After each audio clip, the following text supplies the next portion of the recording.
네, 안녕하십니까 여러분. 헌희쌤 이동원입니다. 반갑습니다. 이번 주 월요일 151번 생명을 보호하는 가로수라는 김산하님의 글을 공부해 보도록 하겠습니다. 여러분 가로수 뭔지 알죠? 가로수 길, 도로 옆에 나무가 있지요. 근데 이 나무가 굉장히 다양한 가치가 있다네요. 그래서 그 중에 하나가 생명까지 이제 보호하는 역할도 할 수 있다는 게 이분의 이야기인데, 그래서 단순하게 가로수를 예찬하자라는 그런 얘기가 아니라 우리 사회, 대한민국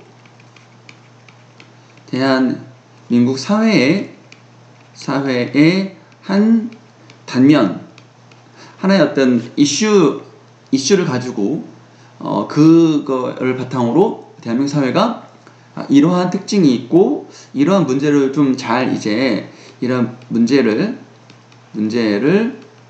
한번 잘 해결하는 방향으로 해결하고 개선하는 방향으로 나아가 보자, 이런 메시지도 있습니다. 그러면 본문 한번 보도록 하지요. 1문단. 여름에 문이 열리는 이맘때쯤 나는 학창시절이 생각난다. 좋은 기억이 많았지만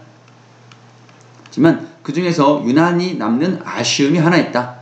중학교 2학년 때였던가 바로 전교생이 기다리던 수학여행이 취소되는 것이었다. 우와, 엄청 실망스러웠겠다. 간다고 해봤자 고작 하루 이틀이지만 중학교 때도 쌤 때도 한 2박 3일을 갔었는데 멀리 가니까 여행에 대한 기대가 컸던 만큼 실망도 이만저만이 아니었다. 아직도 기억에 남는 건 취소의 이유 때문이었다. 지금이야 여러분들, 우리가 2014년에 있었던 그 세월호 참사 때문에 아직까지 맘 놓고 이제 수학여행 얘기가 좀 살아나려고 했는데, 여기에 이제 코로나19가 겹쳐서 지금 뭐 수학여행뿐만 아니라 학교에 가니마니도 지금 이렇게 어려운 일이 되는 거죠. 그래서 한편으로는 지금 청소년 여러분들이 이러한 추억이 좀 없는 것이, 또 소풍도 못 가잖아.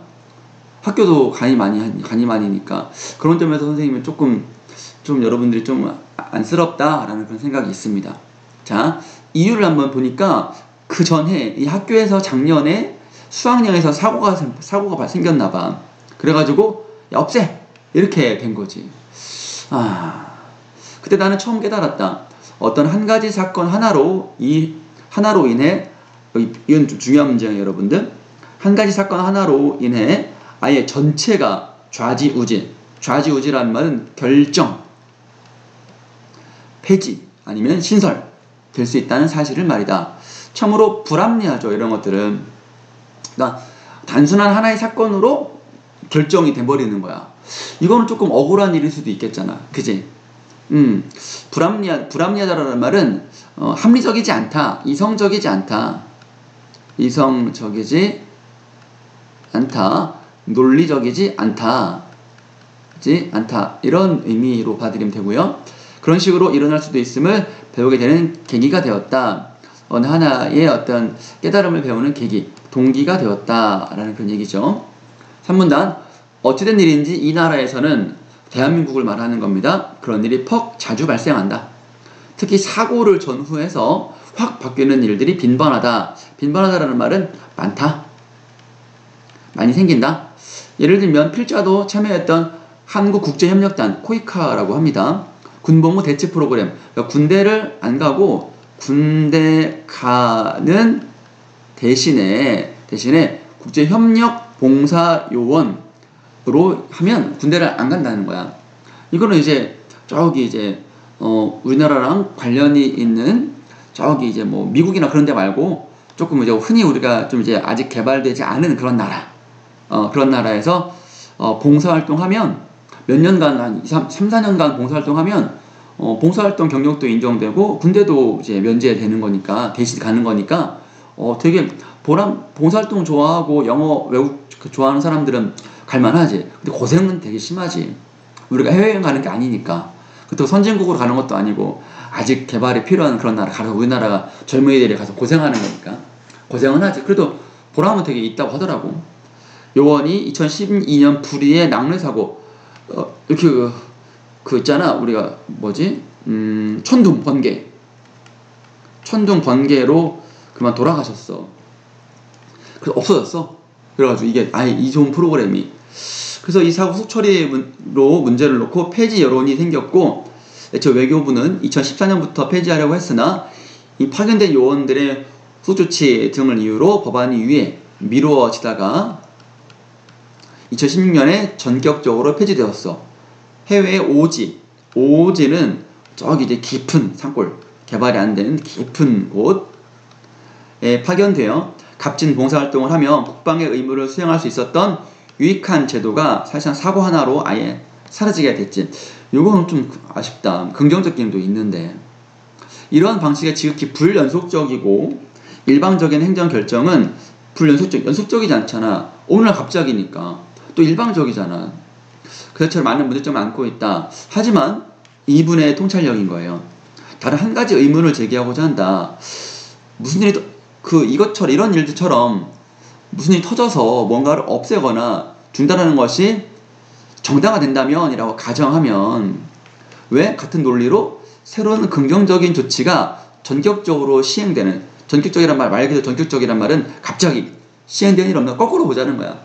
어떤 일 때문에 좋은 제도가 없어지는 것처럼 어떤 일 때문에 좋은 게 바로 생길 수도 있지 않냐. 근데 그런 거는 잘 없단 말이지. 형이 좀 문제야. 즉 이왕 사회가 그런 식으로 갑자기 뚝딱 뒤로 돌아가는 거라면 어떤 사건으로부터 뭔가를 배워서 완전히 새롭게 적용하는 일도 일어나야 마땅하지 않냐라는 의문. 그렇죠. 쌤도 동의하는 편입니다. 여기 들고자 하는 사례가 있어요. 바로 지난 6월 9일에 전라남도 광주광역시에서 건물이 철거 중에 무너졌어요. 그런데 마침 도로 옆으로 지나가던 버스를 덮쳐서 9명이 돌아가셨어요. 끔찍한 일이죠. 재건축 과정에서 건물이 붕괴하면서 정장에선 시내버스를 덮친 이 비극적인 사건은 책임자들에 대한 엄중한 처벌은 물론 앞으로 비슷한 일이 발생하지 않도록 노력을 기울여야 하죠. 그런데 이 본 사건에서는 한 가지 특기할 만한 사항이 또 있는데 바로 도로 옆에 가로수가 있어가지고 버스를 딱 건물이 넘어지는데 이게 좀 충격을 완화하는 줄여주는 그런 기능을 했어. 구실을 했어. 그래가지고 이 나무가 얼마나 되게 컸나봐. 어른 한 명이 두 팔을 다 껴안기 어려운 정도로 되게 아름드리 백합나무 한 그루가 그래서 잔해물이 쏟아지는 것에 완충작용함으로써 버스 전면부 앞부분 버스 앞쪽이 좀 덜 손상됐어. 그나마. 그래서 참 안타깝게도 뒷부분은 9명은 돌아가셨지만 앞에 탔던 8명은 그래도 생명의 지장은 없다고 하더라고. 그러니까 나무가 소중한 목숨을 여러 구한 거잖아. 이 사건으로부터 교훈 얻으면 가로수를 정비해서 많이 심자. 이렇게 되겠지? 근데 그게 잘 안 된다는 거야. 지금까지 무지하게 잘리는 가로수.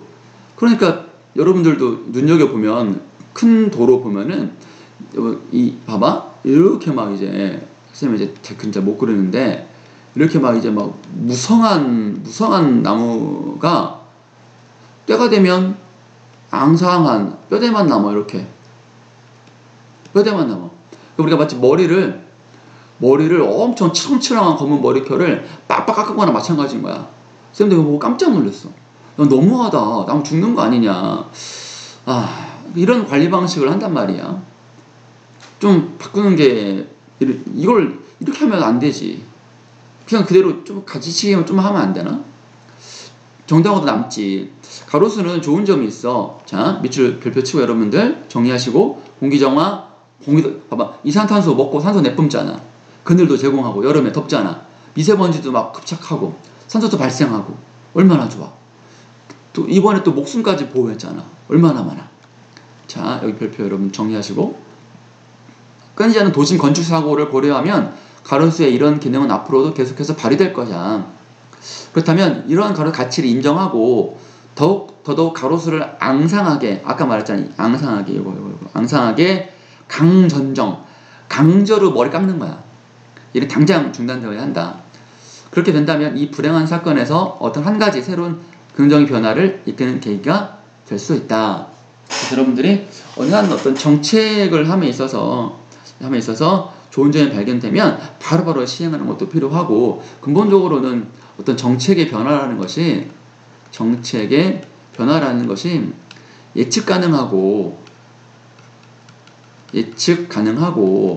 좀 이제 연속적이고 모두의